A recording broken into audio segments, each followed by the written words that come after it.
മാനന്തവാടിയിൽ ഭീതി വിതയ്ക്കുന്ന കാട്ടാന ബേലൂർ മഗ്നയെ മയക്കുവെടി വെക്കാനുള്ള ദൗത്യം ഇന്നും തുടരും. 200 പേർ ഉൾപ്പെട്ട ദൗത്യ സംഘമാണ് ഇതിനായി പ്രവർത്തിക്കുന്നത്. ആലത്തൂർ എസ്റ്റേറ്റ് പരിസരത്തെ ഇരുമ്പ് പാലം മേഖലയിലാണ് ആന നിലയുറപ്പിച്ചിരിക്കുന്നത്. ജനവാസ മേഖലയ്ക്ക് അടുത്ത് നിലയുറപ്പിച്ചതും കുറ്റിക്കാട്ടിൽ നിന്ന് പുറത്ത് കടക്കാത്തതുമാണ് മയക്കുവെടി വെക്കുന്നതിന് പ്രധാന തടസ്സം.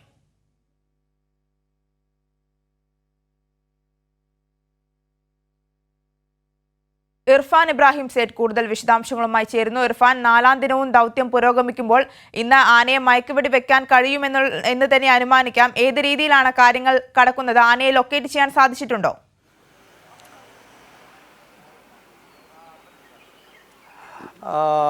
ആര്യ, ബേലൂർ മഗ്ന ഇപ്പോൾ ഇരുമ്പുപാലം പ്രദേശത്താണ്. ഇന്നലെ മണ്ണുണ്ടി പ്രദേശത്തായിരുന്നു. അവിടെ നിന്ന് 2 കിലോമീറ്റർ മാറി ഇരുമ്പുപാലം കോളനിക്ക് സമീപമാണ് ആന ഇപ്പോൾ നിലയുറപ്പിച്ചിട്ടുള്ളത്. ഈ കോളനിയുടെ 2 കിലോമീറ്റർ ചുറ്റളവിലായാണ് മഗ്ന ഇപ്പോൾ ഉള്ളത്.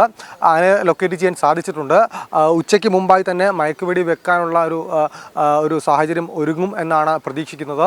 പോലീസ് സംഘവും അതോടൊപ്പം തന്നെ വനംവകുപ്പിൻ്റെ വിവിധ RRTകൾ ഉൾപ്പെടുന്ന ദൗത്യ സംഘം ഇവിടെ നിലയുറപ്പിച്ചിട്ടുണ്ട്. ആനയെ ചുറ്റി വളഞ്ഞ് നിൽക്കുന്നു എന്നാണ് നമുക്ക് മനസ്സിലാക്കാൻ കഴിയുന്നത്. കോളനിക്കകത്ത് വലിയ രീതിയിലുള്ള ഒരു സജ്ജീകരണം തന്നെ ഒരുക്കിയിട്ട് നമുക്ക് ദൃശ്യങ്ങൾ കാണാവുന്ന പോലെ തന്നെ കോളനി നിവാസികളാണ് ഇവിടെ ഉള്ളത്. അതോടൊപ്പം തന്നെ ഇതിൻ്റെ അകത്തൊരു ട്രെഡ്ജുണ്ട്. ആ പ്രദേശത്ത് തന്നെയാണ് ഇപ്പോൾ ആന നിലയുറപ്പിച്ചിട്ടുള്ളത്. ഉച്ചയ്ക്ക് മുമ്പ് തന്നെ ആനയെ മയക്കുവെടി വെച്ച് വീഴ്ത്താൻ കഴിയും എന്ന ഒരു പ്രതീക്ഷയിൽ തന്നെയാണ് ദൗത്യസംഘം ഉള്ളത്. ഇന്നലെ രാത്രി മുഴുവൻ ആനയെ നിരീക്ഷിച്ചു വരികയായിരുന്നു. ആന കൂടുതൽ അക്രമാസക്തനാവാനുള്ള സാധ്യത ഉണ്ട് എന്നാണ് വനം വകുപ്പിൻ്റെ ദൗത്യസംഘം നമ്മെ അറിയിച്ചിട്ടുള്ളത്. അതുകൊണ്ട് തന്നെ ജനവാസ മേഖലയിൽ നിന്ന് തുരത്തിയ ശേഷമായിരിക്കും മയക്കുവെടി വെക്കുക. കാരണം മയക്കുവെടി വെച്ച് 20 മിനിറ്റോളം ആന അക്രമാസക്തനായി തന്നെ തുടരും. അതിനുശേഷം മാത്രമേ മയങ്ങൂ എന്നാണ് ദൗത്യസംഘം അറിയിച്ചിട്ടുള്ളത്. ഈ ഒരു സാഹചര്യം കണക്കിലെടുത്തുകൊണ്ട് തന്നെ ജനവാസ മേഖലയിൽ നിന്ന് മയക്കുവെടി വെക്കാൻ കഴിയില്ല എന്ന ഒരു സാഹചര്യമാണ് ഇപ്പോൾ ഉള്ളത്.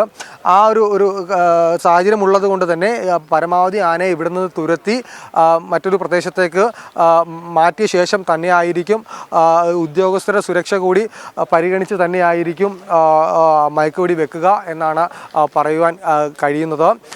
പോലീസ് സന്നാഹങ്ങൾ അതോടൊപ്പം തന്നെ വനംവകുപ്പിൻ്റെ വിവിധ RRTകളും ഉൾപ്പെടുന്ന 200 അംഗ ദൗത്യസംഘം വിപുലീകരിക്കുവാനും ഉള്ള ഒരു പദ്ധതി കൂടി നടക്കുന്നുണ്ട്. ഏതായാലും അത്തരത്തിൽ ഒരു സംവിധാനങ്ങൾ ഇവിടെ സജ്ജീകരിച്ചിട്ടുണ്ട്. ഉച്ചയ്ക്ക് മുമ്പായി ആനയെ മയക്കുവെടി വെക്കും എന്ന് തന്നെയാണ് പ്രതീക്ഷിക്കുന്നത്. 4 കുങ്കിയാനകൾ ഉൾപ്പെടുന്ന ആ കുങ്കിയാന സംഘവും ഇതിൻ്റെ അകത്ത് നിലയുറപ്പിച്ചിട്ടുണ്ട്.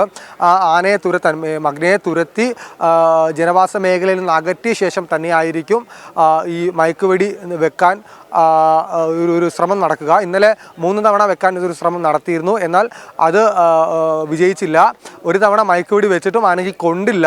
അതുകൊണ്ട് തന്നെ ഇന്ന് കുറച്ചുകൂടി അക്രമാസക്തനായി, ഇതിനെക്കുറിച്ച് ബോധവാനായ ആന കുറച്ചുകൂടി അക്രമാസക്തനാവും എന്ന് തന്നെയാണ് അവർ പ്രതീക്ഷിക്കുന്നത്. അതുകൊണ്ട് തന്നെ സുരക്ഷയെ മുൻനിർത്തി ഈ ഉദ്യോഗസ്ഥരുടെയും അതോടൊപ്പം തന്നെ ദൗത്യസംഘത്തിൻ്റെ ഓരോ അംഗത്തിൻ്റെയും സുരക്ഷയും ജനങ്ങളുടെ സുരക്ഷയും മുൻനിർത്തി മാത്രമായിരിക്കും ഇന്ന് മയക്കുവെടി വെക്കുക എന്നാണ് ദൗത്യസംഘം നമ്മെ അറിയിച്ചിട്ടുള്ളത്.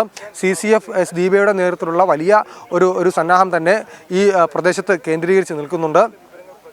ആനയുടെ രാവിലെ കോളർ സിഗ്നൽ ഈ പ്രദേശത്ത് നിന്നാണ് ലഭിച്ചത് എന്നുള്ളത് കൊണ്ട് തന്നെയാണ് രാവിലെ മുതൽ ഇവിടെ ഒരു സന്നാഹം സജ്ജീകരിച്ചിട്ടുള്ളത്. ഈ കോളനിക്കകത്ത് ഇപ്പോൾ വലിയൊരു സന്നാഹം തന്നെയുണ്ട്. ആന ജനവാസ മേഖലയിൽ ഇറങ്ങുന്നത് തടയാൻ പടക്കം ഉൾപ്പെടെയുള്ള കാര്യങ്ങൾ പൊട്ടിച്ചുകൊണ്ടും കുങ്കിയാനകളെ ഉപയോഗിച്ച് തളിച്ചുകൊണ്ടുമാണ് ഈ ജനവാസ മേഖലയിൽ നിന്ന് ഇരുമ്പുപാലം കോളനിയിൽ നിന്ന് ആളുകളെ ഇപ്പോൾ മാറ്റിക്കൊണ്ടിരിക്കുന്നത്. ആളുകളെ ആ പ്രദേശത്ത് മാറ്റി അതോടൊപ്പം തന്നെ ആനയെ കൂടുതൽ അകലങ്ങളിലേക്ക്, ജനവാസ മേഖലയിൽ നിന്ന് കൂടുതൽ അകലങ്ങളിലേക്ക് എത്തിച്ച ശേഷം മയക്കുവെടി വെക്കാനാണ് ഉദ്ദേശിക്കുന്നത്.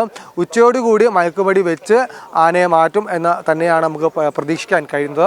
അത്തരത്തിലുള്ളൊരു തീരുമാനമാണ് ഇപ്പോൾ ഉള്ളത്. ആന കുറ്റിക്കാട്ടിൽ നിന്നും ഇറങ്ങുന്ന ഒരു സാഹചര്യം ഉണ്ടായിരുന്നില്ല. ഇന്നലെ രാത്രിയും ആ പ്രദേശത്ത് തന്നെയായിരുന്നു. ഇന്ന് പുലർച്ചയോടുകൂടിയാണ് മണ്ണുണ്ടി കോളനിക്ക് സമീപം ഉണ്ടായിരുന്ന ആന ഇപ്പോൾ ഇരുമ്പുപാലം 2 കിലോമീറ്റർ മാറി കാടിനുള്ളിൽ കൂടെ സഞ്ചരിച്ച് ഇരുമ്പുപാലം മേഖലയിൽ എത്തിയിട്ടുള്ളത്. വെള്ളത്തിൻ്റെയും തീറ്റയുടെയും ദൗർലഭ്യം ഉള്ളത് കൊണ്ട് തന്നെ ആന കൂടുതൽ അവശനാവാനുള്ള സാധ്യതയും ഉണ്ട് എന്നാണ് നമുക്ക് മനസ്സിലാക്കാൻ കഴിയുന്നത്. അത്തരമൊരു വിവരമാണ് വനം വകുപ്പ് ഉദ്യോഗസ്ഥരും RRT ദൗത്യ സംഘങ്ങളും നമ്മളോട് പങ്കുവയ്ക്കുന്ന വിവരം. അതുകൊണ്ട് തന്നെ കൂടുതൽ എളുപ്പമായിരിക്കും ഇത്തരത്തിൽ ഒരു മയക്കുവെടി വെക്കുക എന്നാണ് നമുക്ക് മനസ്സിലാക്കാൻ കഴിയുന്നത്. എങ്കിൽ പോലും ആനയുടെ അക്രമാസക്തനായ ആന കൂടുതൽ പരിഭ്രാന്തി സൃഷ്ടിക്കുന്ന തരത്തിലേക്കുള്ള കാര്യങ്ങൾ ചെയ്യുമോ എന്നൊരു ആശങ്കയും ഈ വനം വകുപ്പ് ദൗത്യ സംഘത്തിനുണ്ട്.